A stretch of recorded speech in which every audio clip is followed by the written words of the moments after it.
जय श्री कृष्णा। दूसरा अध्याय भगवान शिव और दक्ष प्रजापति का मनोमालिन्य। ओम नमो भगवते वासुदेवाय। विदुर जी ने पूछा, ब्राह्मण, प्रजापति दक्ष तो अपनी लड़कियों से बहुत स्नेह रखते थे, फिर उन्होंने अपनी कन्या सती का अनादर करके सीलवानों में सबसे श्रेष्ठ श्री महादेव जी से द्वेष क्यों किया? महादेव जी तो चराचर के गुरु, वैर रहित, शांत मूर्ति, आत्माराम और जगत के परम आराध्य देव है। उनसे भला कोई क्यों बैर करेगा? भगवान, उन ससुर और दामाद में इतना विद्वेष कैसे हो गया, जिसके कारण सती ने अपने दुस्तर से प्राणों तक की बलि दे दी? यह आप मुझे कहिए। श्री मैत्रेय जी के ने कहा, विदुर जी, पहले एक बार प्रजापतियों के यज्ञ में सब बड़े बड़े ऋषि, देवता, मुनि और अग्नि आदि अपने अपने अनुयायियों के सहित एकत्रित हुए थे।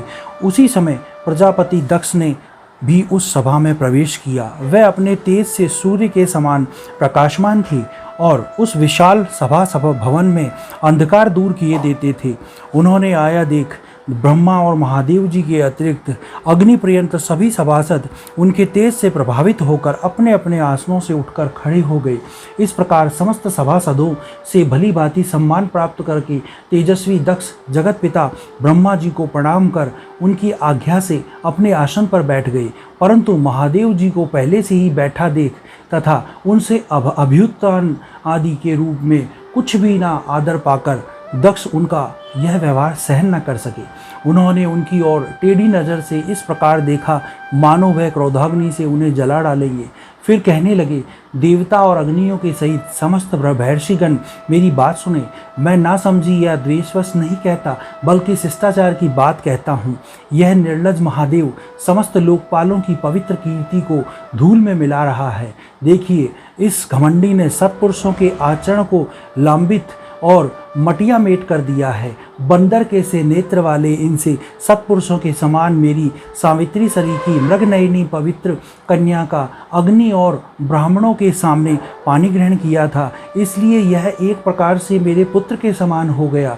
उचित तो यह होता कि यह उठकर मेरा स्वागत करता, मुझे प्रणाम करता, परंतु इसने वाणी से भी मेरा सत्कार नहीं किया। हाय, जिस प्रकार शूद्र को कोई वेद पढ़ा दे, उसी प्रकार मैंने इच्छा न होते हुए भी भावीवश इसको अपनी सुकुमारी कन्या दे दी।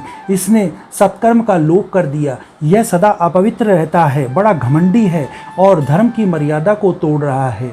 यह प्रेतों में के निवास स्थान भयंकर शमशानों में भूत प्रेतों के साथ घूमा फिरता है। पूरे जंग पागल की तरह सिर के बाल बिखेरे नंग धड़ंग भटकता, कभी हंसता है, कभी रोता है। यह सारे शरीर पर चिता की अपवित्र भस्म लपेटे रहता है। गले में भूतों के पहनने योग्य नरमुंडों की माला, सारे शरीर में हड्डियों के गहने पहना रहता है। यह बस नाम भर का ही शिव है, वास्तव में यह पूरा अशिव अमंगल रूप है। यह जैसे यह स्वयं मतवाला है, वैसे ही इसे मतवाले ही प्यारे लगते हैं। भूत प्रेत प्रमथ आदि निरे तमोगुणी स्वभाव वाले जीवों का यह नेता है। अरे, मैंने केवल ब्रह्मा जी के बहकावे में आकर ऐसे भूतों के सरदार, आचारहीन और दुष्ट स्वभाव वाले को अपनी भोली भाली बेटी ब्याह दी। श्री मैत्रेय जी कहते हैं, विदुर जी, दक्ष ने इस प्रकार महादेव जी को बहुत भला बुरा कहा, तथापि उन्होंने इसका कोई प्रतिकार नहीं किया। वह पूर्ववत निश्चल भाव से बैठे रहे। इससे दक्ष के क्रोध का पारा और भी ऊंचा चढ़ गया और वह जल हाथ में लेकर उन्हें शाप देने को तैयार हो गया। दक्ष ने कहा, यह महादेव देवताओं में बड़ा ही अधम है। अब से इसे इंद्र, उपेंद्र आदि देवताओं के साथ यज्ञ का भाग न मिले। उपस्थित मुख्य सभासदों ने उन्हें बहुत मना किया, परंतु उन्होंने किसी की बात न सुनी। महादेव जी को शाप दे दिया। फिर वह अत्यंत क्रोधित हो उस सभा से निकलकर अपने घर चले गए। जब श्री शंकर जी ने अनुयायियों के अग्रगण्य नंदीश्वर को यह मालूम हुआ कि दक्ष ने शाप दिया है, तब वह क्रोध से तमतमा उठा और उसने दक्ष तथा उन ब्राह्मणों को जिन्होंने दक्ष के दुर्वचनों का अनुमोदन किया था, बड़ा भयंकर शाप दिया।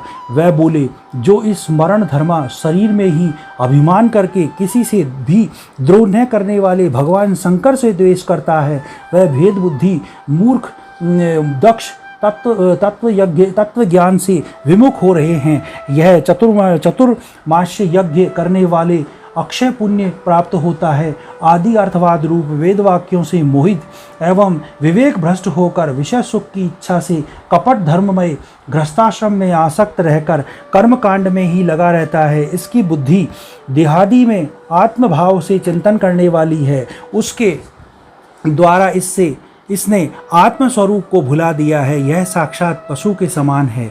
अतः अत्यंत स्त्री लंपट हो और शीघ्र ही इसका मुंह बकरे के समान हो जाए। यह मूर्ख कर्ममयी अविद्या को ही विद्या समझता है। इसलिए यह और जो लोग भगवान शंकर का अपमान करने वाले इस दुष्ट के पीछे पीछे चलने वाले हैं, वह सभी जन्म मरण रूप संसार चक्र में पड़े रहें।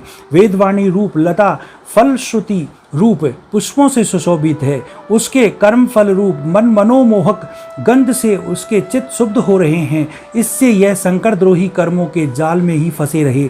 ये ब्राह्मण लोग भक्ष के विचार को छोड़कर केवल पेट पालने के लिए ही विद्या तप और व्रतादि का आश्रय ले तथा धन शरीर और इंद्रादि का सुख को ही सुख मानकर उन्हीं के गुलाम बनकर दुनिया में भीख मांगते भटका करें। नंदीश्वर के मुख से इस प्रकार ब्राह्मण कुल के लिए शाप सुनकर उनके बदले में भृगु जी ने यह दुस्तर शाप रूप ब्रह्मादंड दिया। जो लोग शिव भक्त हैं तथा जो उन भक्तों के अनुयायी हैं, वह सत्शास्त्रों से विरुद्ध आचरण करने वाले और पाखंडी हों। जो लोग सोचाचार विहीन मंदबुद्धि और तथा जटा राख और हड्डियों को धारण करने वाले हैं, वह ही शैव संप्रदाय में दीक्षित हों। जिसने सुरा और आसव ही देवताओं के समान आदरणीय हैं। अरे तुम लोग तो धर्म मर्यादा के संस्थापक एवं वर्णाश्रमियों के रक्षक वेद और ब्राह्मणों की निंदा करते हो। इससे मालूम होता है तुमने पाखंड का आश्रय ले रखा है।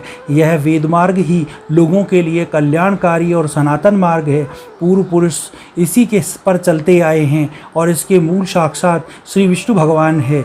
तुम लोग सत्पुरुषों के परम पवित्र और सनातन मार्ग स्वरूप वेद की निंदा करते हुए इसलिए उस पाखंड मार्ग में जाओ जिसमें भूतों के सरदार तुम्हारे इष्ट देव निवास करते हैं। श्री मैत्रेय जी कहते हैं, विदुर जी, भृगु ऋषि के इस प्रकार शाप देने पर भगवान शंकर कुछ खिन्न से हो वहाँ से अपने अनुयायियों सहित चल दिए।